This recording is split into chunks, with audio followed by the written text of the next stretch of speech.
ओम नमो भगवते वासुदेवाय। श्रद्धालु भक्तों, श्रीमद्भागवत महापुराण के तृतीय स्कंद के 16वें अध्याय के अंतर्गत जय विजय का वैकुंठ से पतन का वर्णन है। इसके पूर्व जहाँ तक आप कथा श्रवण कर चुके हैं उसके आगे का प्रस्तुतिकरण करता हूँ। मुनियों ने कहा, भगवान, दूसरे अर्थार्थी जन उनकी चरण रज को सर्वदा अपने मस्तक पर धारण करते हैं। वे लक्ष्मी जी निरंतर आपकी सेवा में लगी रहती हैं। सो ऐसा जान पड़ता है कि भाग्यवान भक्तजन आपके चरणों पर जो नूतन तुलसी की मालाएं अर्पण करते हैं उन पर गुंजार करते हुए भौरों के समान वे भी आपके पद पद्मों को ही अपना निवास स्थान बनाना चाहती हैं,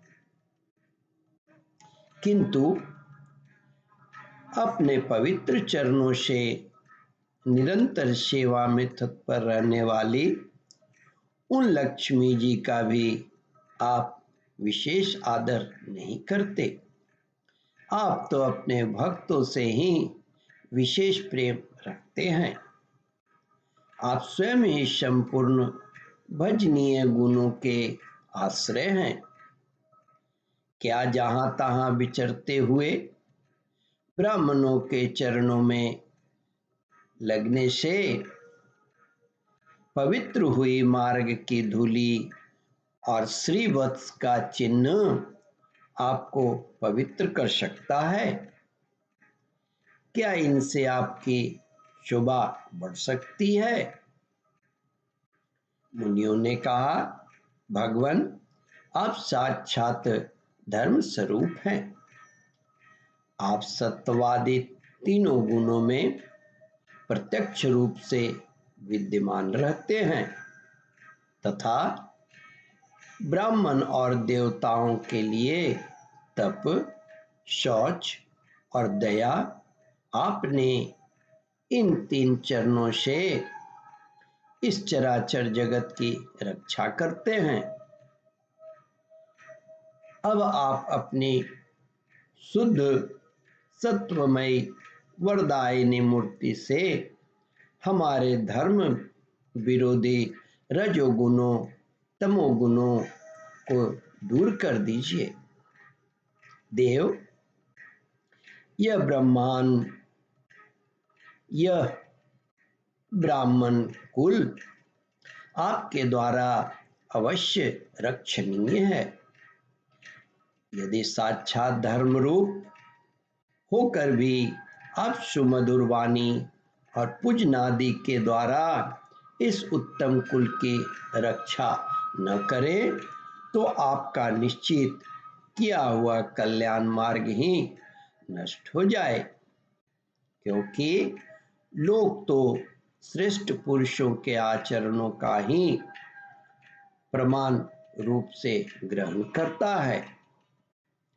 प्रभु, आप सत्व गुण की खान हैं और सभी जीवों का कल्याण करने के लिए उत्सुक हैं। इसलिए आप अपने शक्ति रूप राजा आदि के द्वारा धर्म के शत्रुओं का संहार करते हैं, क्योंकि वेद मार्ग का उच्छेद आपको अभिष्ट नहीं है।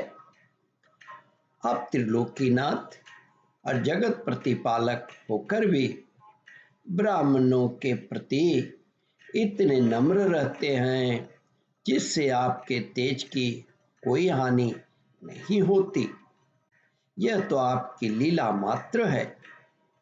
सर्वेश्वर, इन द्वारपालों को आप जैसा उचित समझे वैसा दंड दे, अथवा पुरस्कार रूप में इनकी वृत्ति बढ़ा दे।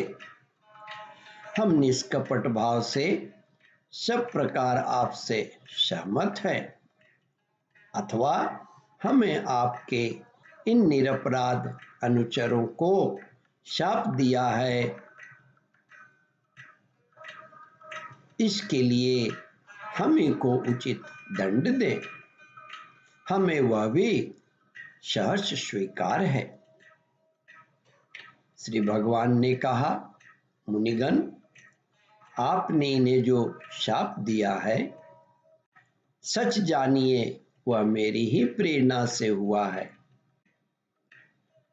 अब ये शीघ्र ही दैत्य योनि को प्राप्त होंगे और वहां क्रोधावेश से बढ़ी हुई एकाग्र के कारण सुदृढ़ योग संपन्न होकर फिर जल्दी ही मेरे पास लौट आएंगे।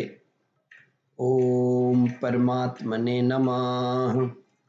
श्रद्धालु भक्तों, इस कथा को ध्यानपूर्वक श्रवण, मनन और इसका चिंतन करें।